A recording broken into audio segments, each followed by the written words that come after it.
Olá, eu, Gabriel Augusto e a Eduarda Lopes escolhemos atletismo paralímpico como o tema do trabalho.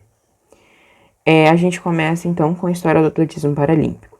A história dos Jogos Paralímpicos começa em 1943, na Unidade Nacional de Lesados Medulares do Hospital de Ministry of Pensions, na cidade de Stoke, em Medfield, Inglaterra.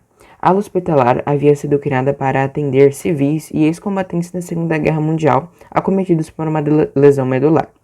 Diante do cenário de pouca expectativa de vida, os pacientes, e reconhecendo os benefícios fisiológicos e psicológicos da prática esportiva, o neurocirurgião alemão Ludwig Guttmann passou a introduzir alguns esportes, como dardos, sinucas e skirtles, um tipo de boliche, para o tratamento de reabilitação. Dependendo do grau de deficiência, homens e mulheres competem de acordo com a habilidade funcional de cada um. O atletismo paralímpico concentra o maior número de eventos separados em pista, campos e combinados. Os primeiros incluem uma corrida curta, média e de longa distância, revezamento e a maratona. No campo, são disputados os saltos, arremessos e lançamentos. Já a prova combinada abrange o pentatlo para homens e mulheres, cujas 5 provas variam de acordo com a classe do participante. Para quem o atletismo paralímpico é indicado? O atletismo paralímpico é praticado por atletas com deficiência visual ou física. E quais são as provas existentes? Há provas de corrida, saltos, lançamentos e arremessos, tanto no feminino quanto no masculino. Os competidores são divididos em grupos de acordo com o grau de deficiência contestado pela classificação funcional. Existem algumas provas, como eu havia dito anteriormente, e aí a gente dividiu provas de pista, de rua e de campo. As provas de pista são de velocidades de 100 metros, 200 metros e 400 metros. A de revezamento é de 4 por 400 e a de revezamento por 4 por 100. Tem o meio fundo de 800 metros e 1.500 metros, o fundo de 5.000 metros e 10.000 metros, salto em distância, salto em altura salto triplo. E agora são as provas de rua. Tem a maratona de 42 km e a meia maratona de 21 km. E as provas de campo são o lançamento de disco e clube, e lançamento de dardo e arremesso de piso. Os competidores são divididos em grupos de acordo com o grau de deficiência contestado pela classificação funcional. Também já foi dito várias vezes anteriormente. Disputam as provas de velocidade, meio de fundo e saltos, e rua de maratona levam a letra T, de track, como a sua classe. Então existem várias classes para aqueles que disputam as provas de pistas, de ruas, que é a maratona, as provas de ruas. Então tem classificação T11 e T13, que é para aqueles que têm deficiências visuais, a T20, que tem aqueles que têm deficiências intelectuais, a T31 e T38, que são aqueles que possuem paralisias cerebrais, a T40 e a T41, que são para aqueles que são anões, a T42 e a T44, que é para deficiência dos membros inferiores, a T45 e T47, que é a deficiência dos membros superiores, a T51 e T54, que competem aqueles de cadeira de rodas, os que competem em cadeira de rodas, a T61 e a T64, os amputados e os membros inferiores com prótese.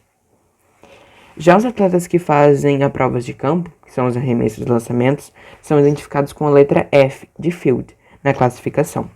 Então, F13, para aqueles que têm deficiência visual, F20, para aqueles que têm deficiência intelectual, F31 e F38, é para aqueles que têm paralisias cerebrais, F40 e F41, para aqueles que são anões, F42 e F46, amputados ou com deficiência nos membros superiores ou inferiores, F42 e F44, para aqueles que têm os membros inferiores,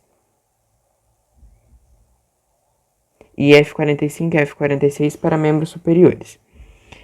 F51 e F54 competem em cadeira de rodas, que são aqueles que têm sequelas de poliomielite, lesões medulares ou amputações. Para atletas com deficiência visual, as regras de utilização de atletas guia e o apoio variam de acordo com a classe funcional. Nas provas de 500 metros e de 10.000 metros e na maratona, os atletas das classes T11 e T12 podem ser auxiliados por até 2 atletas guias durante o percurso. A troca é feita durante a disputa. No caso de pódio, o atleta guia que terminar a prova recebe medalha, o outro não. Há também situações específicas em que um guia que não estava inscrito inicialmente em determinada prova tenha de correr. Nesse cenário, ele não recebe medalha, caso suba ao pódio. Então, o atleta guia e o atleta de apoio. Tem a classificação T11, que corre ao lado do atleta guia e usa um cordão de ligação no salto em distância e é auxiliado por um apoio. O T11, um atleta guia e apoio nos saltos é opcional. Se quiser, ótimo, se quiser, não. T13 não pode usar um atleta guia e nem ser auxiliado por um apoio no salto.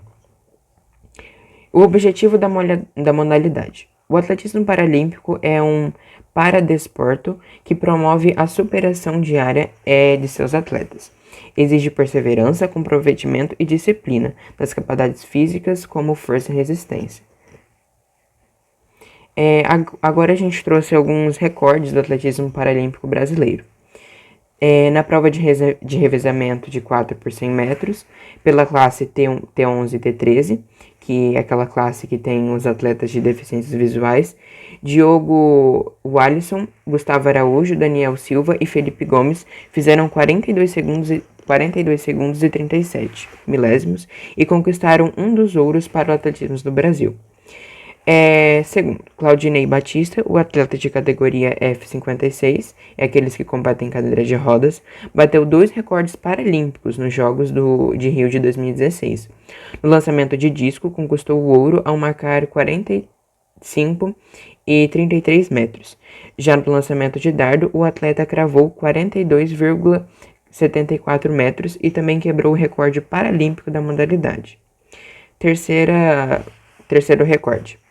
Alessandro Silva. O atleta foi de medalha de ouro e recordista paralímpico ao lançar o disco em uma distância de 43,6 metros pela classe F11, que é a classe que tem deficiência visual. E a gente separou algumas curiosidades sobre o atletismo paralímpico e também essa última é sobre as Olimpíadas que está acontecendo agora. Então, a primeira curiosidade é do atletismo paralímpico. Diferentemente dos tradicionais anéis olímpicos, os Jogos Paralímpicos têm um símbolo próprio, que são os arcos vermelhos, verde e azul, que representa o lema Espírito em Movimento. A segunda curiosidade é das Olimpíadas que está acontecendo agora.